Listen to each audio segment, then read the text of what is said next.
In a move that went largely unnoticed last week, Donald Trump quietly handed Russian President Vladimir Putin the best Christmas gift he could possibly ask for, an invitation to continue undermining American democracy, with no strings attached. Trump made the controversial move last Tuesday night, when most of the country had their eyes on the Alabama Senate race.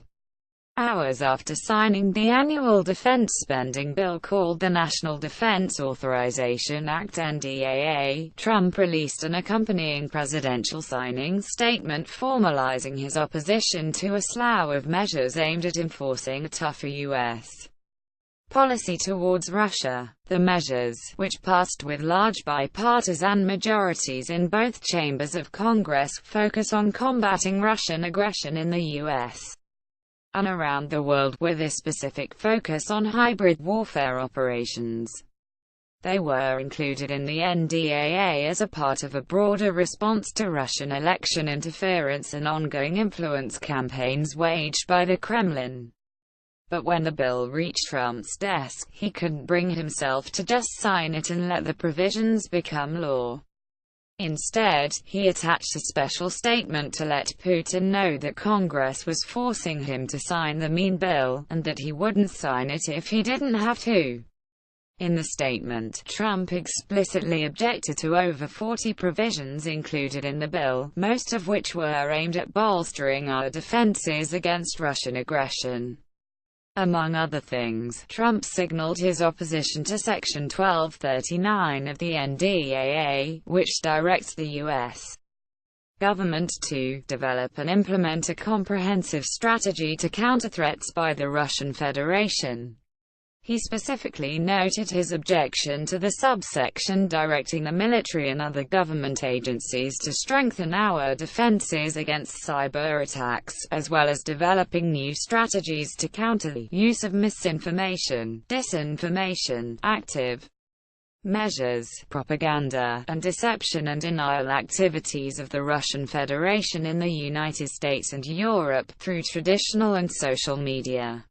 All of this comes on the heels of Russia's unprecedented and successful interference in the 2016 presidential election, which is currently being investigated by U.S. intelligence agencies and multiple congressional committees. Even more worrisome is that it comes amid an escalating influence campaign carried out by the Kremlin, with the intent of disrupting and dividing U.S. society. This includes ongoing disinformation campaigns and other forms of perception management on social media platforms like Twitter and Facebook, and yet Trump isn't willing to commit to developing new defenses against these hostile acts. As James Clapper, former Director of National Intelligence, warned during his congressional testimony in May, Russia has been emboldened by their success, and even more so by the lack of punitive response from the Trump administration. They must be congratulating themselves for having exceeded their wildest expectations with a minimal expenditure of resource. Clapper said about Russia. And I believe they are now emboldened to continue such activities in the future, both here and around the world, and to do so even more intensely. I hope the American people recognize the severity of this threat and that we collectively counter it before it further erodes the fabric of our democracy, he added. While the American people largely acknowledge the threat of Russian hybrid warfare operations, it's apparent that Trump doesn't recognize it, or worse yet, he simply doesn't care. This move is just the latest a series of decisions by Trump to stand down in the face of Russian aggression, rather than holding the line or retaliating against Putin's attempts to divide and sow chaos in U.S. politics and society. Although the presidential signing statement doesn't mean that the provisions won't go into effect, it does mean that Trump is willing to use his powers as president to object to their implementation as written, and potentially to raise constitutional objections to their enforcement.